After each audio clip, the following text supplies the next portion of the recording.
Greetings, peace and love. I am Sister Alexis of Divine Notary and Notary Wellness Mentor. I get a lot of questions about what is the actual process that needs to be done when you get your first signing.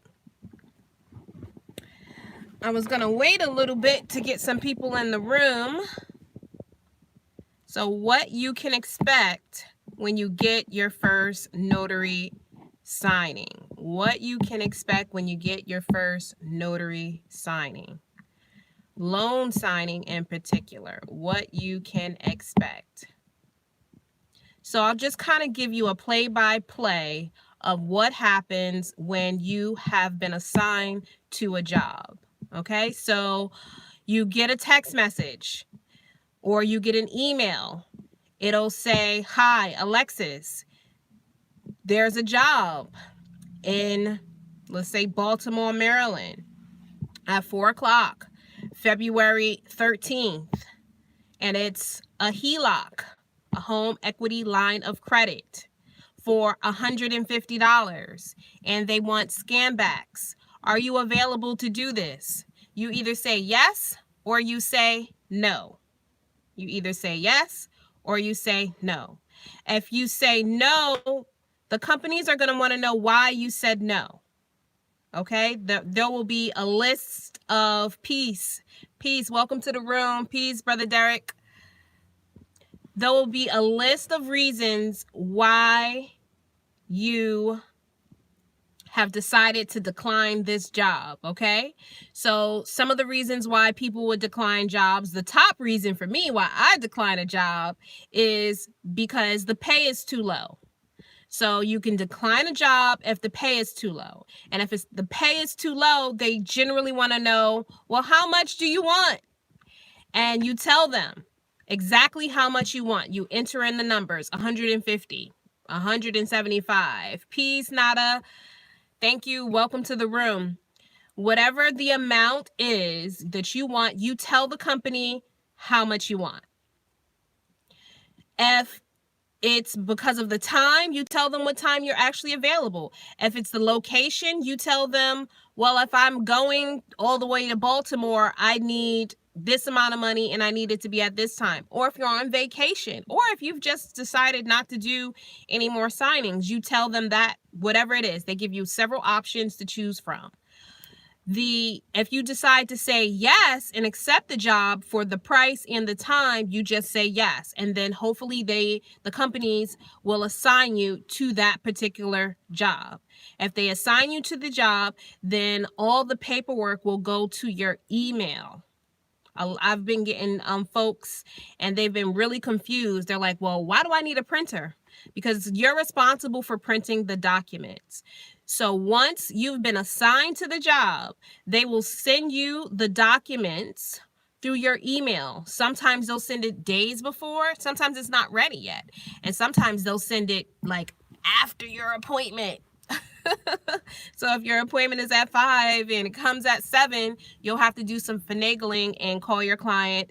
And don't tell them why you have to reschedule. Just tell them that you need to reschedule. It's up to the company for them to tell them like the documents aren't ready or what have you. It's not really our responsibility. Companies don't like it when the notary tells them, oh, the documents aren't ready, because it makes their client anxious and it doesn't make them feel good to know that the documents aren't ready. So those that are in the room, if you could just give me a thumbs up as you come into the room. I'm giving y'all some insider scoop on what to expect when you are assigned to a notary job. I know this is like the unknown aspect of it. It's just like, you want to become a notary, but you're like, wait, what do I actually do? So I'm giving you the inside scoop on what you can expect once you're assigned to a job. Okay, so now you've got the job. They've sent you the information through email. The documents are ready. Or they have sent it to a particular portal. Some companies have their own portal where you log into their portal and their documents are there, and then you can upload them, download them, and print them from there. So once you've done that, you are going to call the client. You're going to call the client and confirm the appointment. Although the company has done that, the escrow title company has done that, you're going to just go behind them and make sure, because sometimes it's the scheduling department and maybe not the settlement agent that has secured the appointment. And every so often there's some confusion. So you just want to make sure that you're not traveling somewhere and then your client isn't going to be home. Sometimes we do get a cancellation fee, but you have to read the fine print. Greetings. Thank you. Better Me. Thank you so much. Welcome to the room. And sometimes there's confusion about appointments, and you don't want to have to travel far for an appointment and they're not there. And if you didn't read the fine print and you didn't realize that you're not going to get paid, even if there's a cancellation, that's an issue. But most companies will give us a $50 cancellation fee. So, or it would be a $50 print fee. And if a company does not offer that to you, just because they don't offer it to you doesn't mean that you can't ask for it. Ask for it. If they don't offer it, ask for it. Say, hey, I printed 300 copies of this and I called your client and your client isn't there. May I have a cancellation fee? Ask for what you want. Just because they didn't say that you can have it doesn't mean that you can't ask for it. If they say no, you make a note in your book that said company does not pay cancellation fees. So you know when that pops up that there's a possibility you may not want to work with them. So once you've printed the copies, you've confirmed the appointment, you're going to print 2 sets, right? One for yourself, one for your client. One for yourself, one for your client. Unfortunately, we can't email it to them. I would love to be able to email them copies. And sometimes you'll print a copy and you know what they do with it? They throw it away. It's just like they throw it away. But you did your due diligence. You made sure that they had what they needed. So it's fine. You just think, oh, how many trees did we just waste? And you just threw it in the garbage. Whatever, let it go. But 2 copies, okay? 2 copies, one for you, one for the client. When you get there, the very first thing you're going to do besides introducing yourself is you're going to get their ID. And you want to make sure that you could either confirm that over the phone. Usually when I confirm my appointments, I say, hi, my name is Alexis Carter. I'm the Notary Signing agent. I am confirming our appointment for Friday the 11th at 2 p.m. in Salisbury, and I confirm the address. There was an issue one time where I did not confirm the address, and it was about 9:30 at night, and I was like, I did not confirm this address. And it was, out of the ordinary and maybe a little unprofessional, but I decided to text them at 9:30 and say, hey, I deeply apologize for the late text message, but I realized I did not confirm your address. And I want to confirm that I'm going to the right place because it was an 8 a.m. appointment. Guess what? Escrow company got the wrong address. They actually lived in Pennsylvania and I live in Maryland. So make sure you confirm the address every time. And if you have to send a text message, if you have to send a text message and email later on, if you can't reach the client, do whatever you have to do, but confirm the address. And once you know you have the papers, once everything is right, you want to take a look. If you have time, well, really, honestly, while you're new, you want to make sure you look at those papers every single time. You want to look at the stack of papers, whether it's a HELOC, refinance, bank application, debt consolidation, power of attorney, whatever it is. You want to make sure that you look at those documents before you go to your client's house. Even if you decide to, go 15 minutes early and wait at the corner in your car and breeze through the paperwork so you know whether or not you're supposed to be collecting a check from your client, or you have a check for your client. Sometimes that happens. A company will send us closing fees, and the buyer is doing a refinance for cash out, and they might UPS you the papers and you have a $45,000 check in your papers. Yeah, seriously. So you just want to make sure you know all the particulars of what you're doing before you go there. And once you know exactly what's going on, you know how much your client's, new monthly fee would be, the interest rate, the APR, their due dates, the late payment protocol, everything that you need to know. How many signers they're going to be, where everyone's supposed to sign, and you're ready and you can go in there and you can feel fully confident. And then once you sit at the table, you get their ID. There was a situation one time where I even told the person over the phone that he has to make sure he has a valid ID, that the appointment could possibly take up to an hour. And usually I'm out of there in 30 to 45 minutes. That's my goal. 30 to 45 minutes, I'm out of there. I'm not trying to spend any more time than that, because at that point it starts cutting into your profit.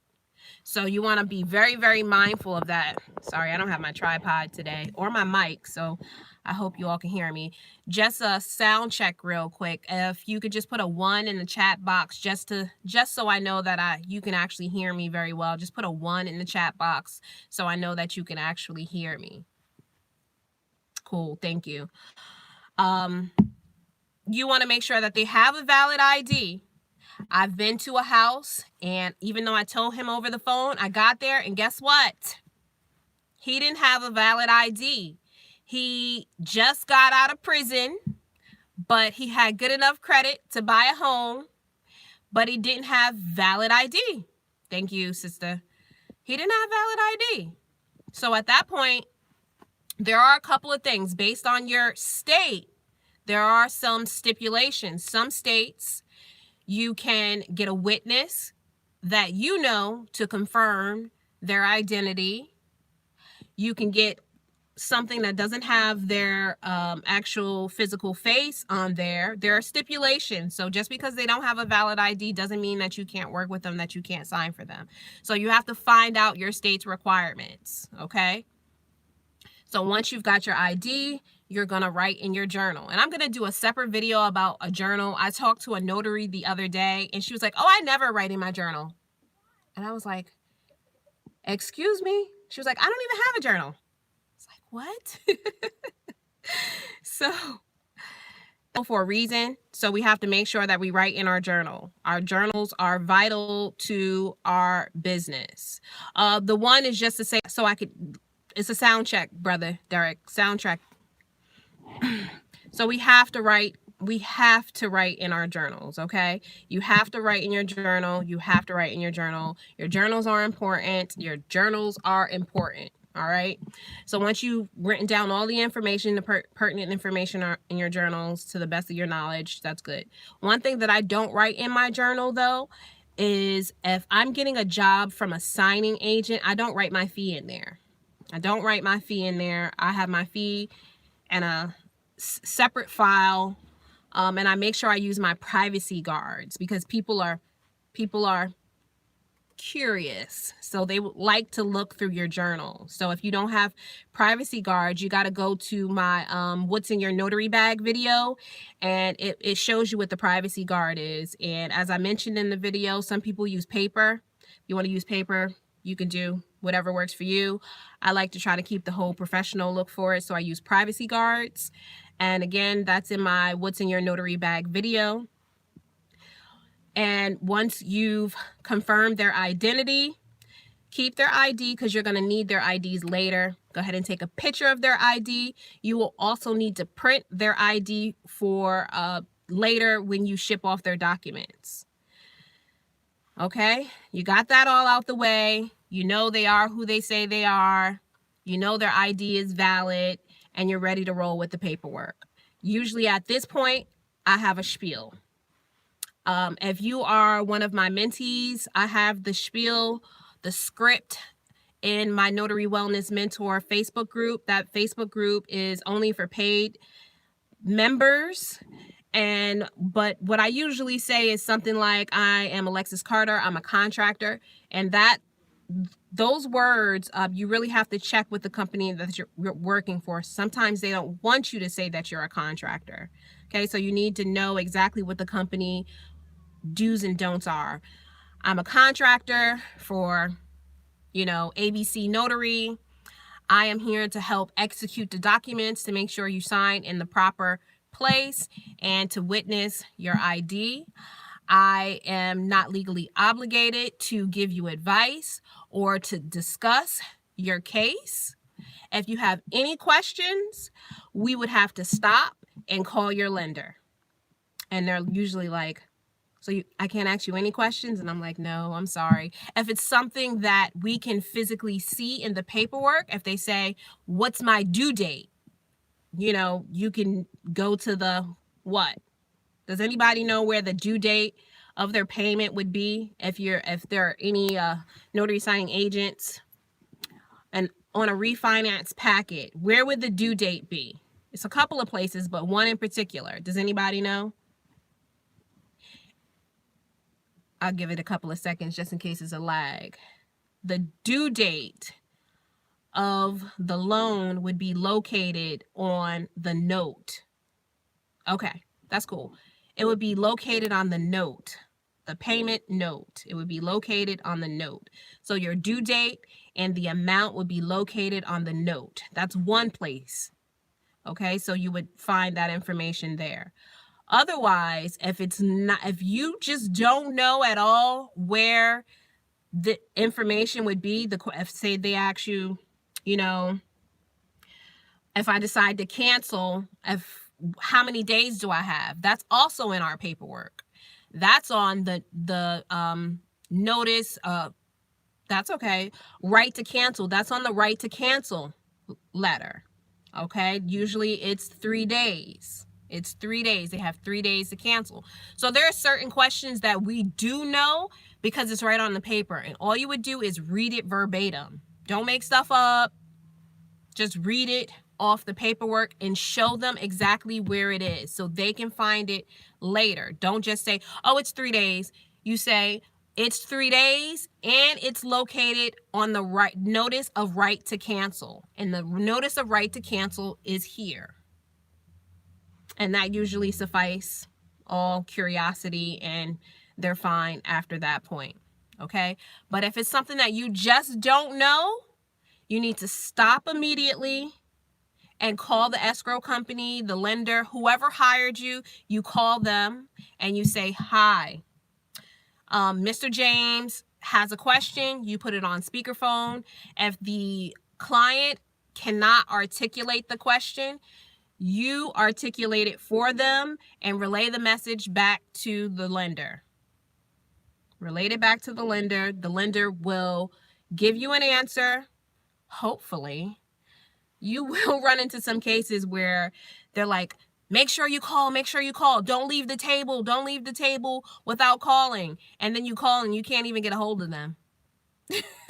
So whatever numbers are on there, you call every single number, you leave a message, you text, you email, whatever you need to do to cover CYA, cover your ass, you just do it. Okay, so you can have proof, you can have some form of trail to say, well, I called at 5:45 and I called on and left a message, I texted and I emailed and no one replied to me. So CYA.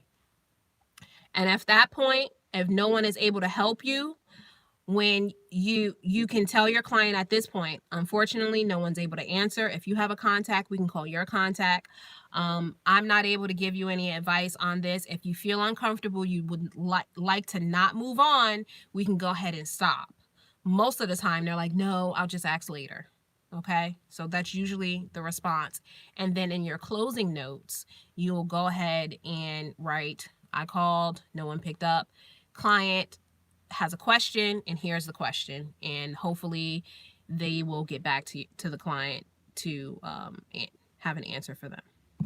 Okay, so after you've determined what your role is, you will go on and start with the first pages of, let's say it's a refi loan, let's say it's a bank loan application, and you'll just start to go over the paperwork from there. I will probably do a bank loan application for you all one time on a live, but usually I do a forms training, a pre-recorded forms training that is for paid members. You can have access to it and you can watch it over and over, and I send you a PDF file for it as well, and you can print it and, you know, write notes on it, highlight it, put sticky notes on it. And then if you are a new notary, you know that you've mastered at least a bank loan application. So if a job comes up for a bank loan application, you're able to fill it out. Okay, you can do it little by little. Sometimes people get overwhelmed. They're like, there's so many forms. Okay, focus on two. Focus on two. Focus on a bank loan application and maybe a debt consolidation. Master those two. So at least you know those jobs you can do. And that's pretty much it. When you've completed, you go through the whole packet with them. You complete the packet. You make sure all the signatures are there. You've stamped, they've signed, you've signed, everything is dated, everything looks pretty and filled out. Then you end the job, hopefully, you know, under an hour. Like I said, I'm 30 to 45 minutes at this point. I'm in and out. But I do it smooth to the point where they don't feel like they're rushed. And I allow them to chit chat, but I never stop writing. Sometimes people, they can't multitask like that, so they have to stop talking or stop writing so they can talk. So if that's something, if that's not your strong point, you're going to have to strengthen it, because otherwise you're going to be there for hours. When I first started, it was like 2 hours I was in an appointment. But then I realized these people will talk you to death, especially if they're older, maybe they live by themselves. They're happy to have a visitor. They want to give you tea. They want to give you coffee. They want to feed you. They want to show you their family album. They want to, like, oh, I painted my room upstairs. Like, they want to give you things too. I've been gifted a piano. I've been gifted all types of stuff. Like, these people, if they like you, they really want to be your friend. And you just have to, you know, create the boundary and, like, get in, get out. Yes, I did. Yes, I did. Absolutely. Absolutely. I got children. They want to learn how to play piano. Absolutely. I sure did. So, but you have to find out the stipulations. Like, that particular job, I was hired through my own listing. Okay, it was through my own listing. So if it was through like a signing agent company who hired me, I probably wouldn't have taken it. Maybe, I'm really not sure.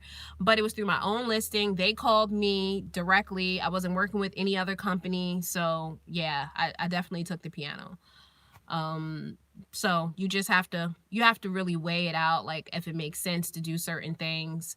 But if you are working for someone else, they do have a lot of stipulations. So you certain things you just can't do. Like, but usually when I go into a house, I don't eat anyone's food. I don't even take water. I don't take anything. If they have pets, I'm really trying to get out of there very quickly. For some reason, pets like me, maybe because they know I don't eat them, you know. But actually last week I was at a house and the cat kept tapping me on my leg, and I was like, bro, like, this is not the time. And I don't eat y'all, but I don't really rock with y'all like that. So I'm just like, stop tapping me. So once you've completed the packet, you know all your signatures are there. It's okay too, after you finished it, to say, if you don't mind, I'm just gonna go take one quick look at every single piece of page to make sure that I didn't miss anything. Usually they don't mind, because if you do miss something, guess what? You gotta come back. And if you come back, you're not getting paid for it extra. So whatever the initial fee, if they gave you $160 to come to that job for the first time, it's just $160. Okay, so you don't want to have to come back. You want to try to get it done the right time, the first time, the right time.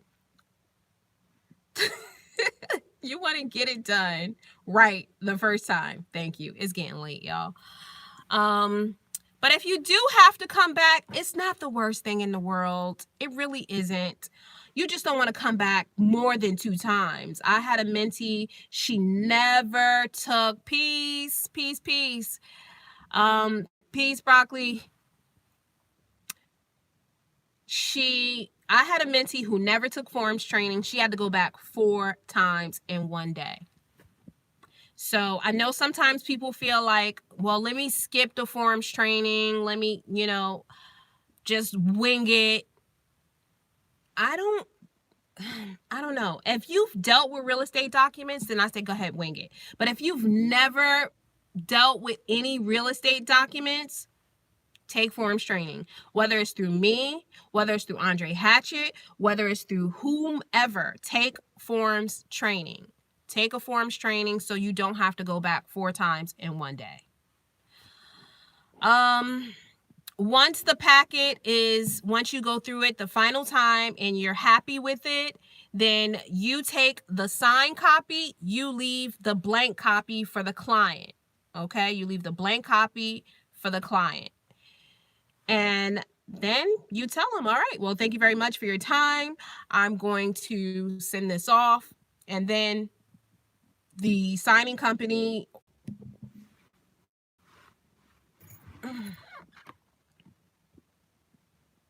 All right, we're losing connection. I live in the woods, y'all. That's why I had to. No, it's not. It's me. I live in the woods, y'all. So I had to, with my forms training, I actually had to do pre-recorded forms training because my service is just bad. Like, I love living in the country, but that's the one time I don't like living in the country. I live off the water, y'all. I live in a really beautiful town.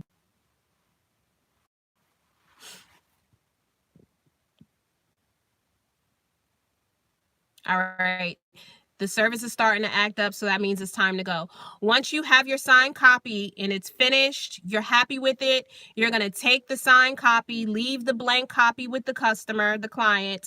Then the company has given you stipulations and what they exactly want you to do with it. Scan it back, fax it back, ship it back, or scan it back and ship it back, okay? Both of them at the same time.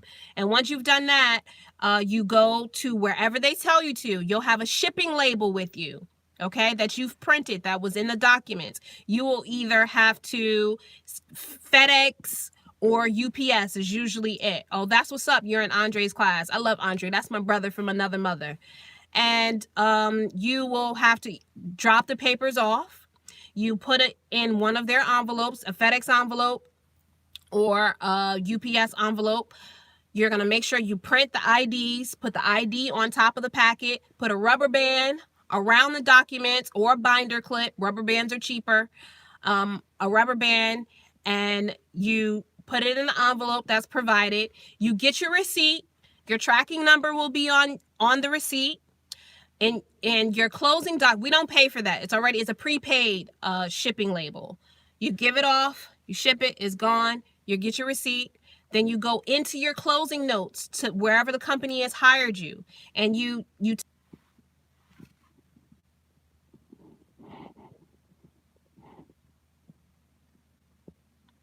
give them the tracking number, and you're done after that. And you just wait.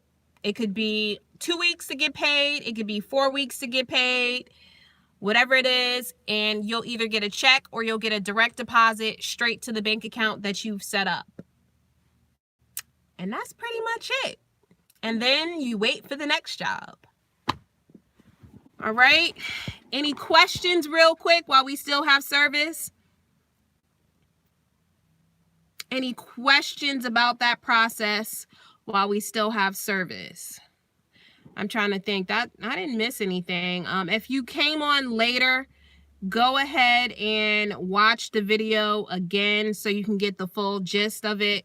I apologize for not having the best service, but again, I live behind God's back, and behind God's back, the Wi-Fi, the internet don't work that well.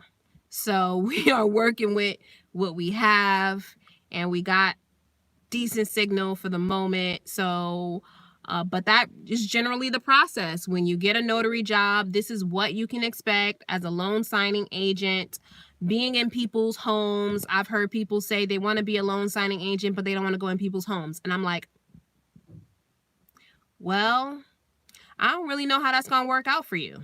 I have a video, not sure which one it is, but I talk about if you feel uncomfortable being in people's homes. My notary bag's in the trunk right now, but I would tell you, and you can see in my what's in my notary bag. I believe I carry mace, okay, and that mace is very accessible. I make sure my bag stays very close to me. I did have an encounter one time with a woman who was she had on the onset of, well, she had dementia, and she hit me. She hit me. Actually, that was the guy who gave me the piano. So I think it was probably a little guilt. His wife hit me. It wasn't like, she kind of like tapped. It was a tap, but it was a hard tap on the back. And she really, and I knew she wasn't well, so she didn't really mean no harm by it. She just thought I was doing something that I wasn't supposed to do. She thought I was forging her name. You know, she heard me say her name, but the husband had power of attorney. And so he had the right to sign her name. And it just, I couldn't wait to get out of there. She ended up going upstairs, and she went to sleep, thankfully. But before that, she just kept coming downstairs, and she was like, I hope you like jail. I was just like, and he just kept saying, I'm so sorry. I'm so sorry. And I was like, it's all right. Let's just hurry up and sign so I could go, because I don't want to upset her anymore. You know what I mean? And I wasn't really upset that she hit me. I worked with people with all different types of ailments, and she really didn't mean it. So I kind of got it. But either way. Okay, good. But that's pretty much it, y'all. It's really, I'm not gonna lie to you, it really is easy money. It's easy money. It's intimidating first just because it's new, but it's easy money. If you have any questions after you watch the video again, you can always put it in the chat box, in the description box, in the comment section.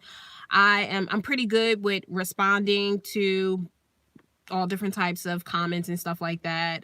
If you found any value to this, please give me a like, thumbs up, share it, and I will try to do another video by the end of the week. All right, y'all, peace and love, be safe, have a great night. And remember, if you went to work for somebody else today, make sure, even if you're tired, when you get home, make sure you go home and you work for you. You work for you and your dream, your children's dream, your great grandchildren's dream. It is your duty to make sure that you work for somebody else, because you work for somebody else's dream that's within your family, because you went to work today and you work for somebody else's dream. So make sure you work for your dream tonight, your children's dream, your grandchildren's dream. Make sure you work for your dream tonight, even if you worked all day and you work for somebody else's dream. All right, y'all. Peace.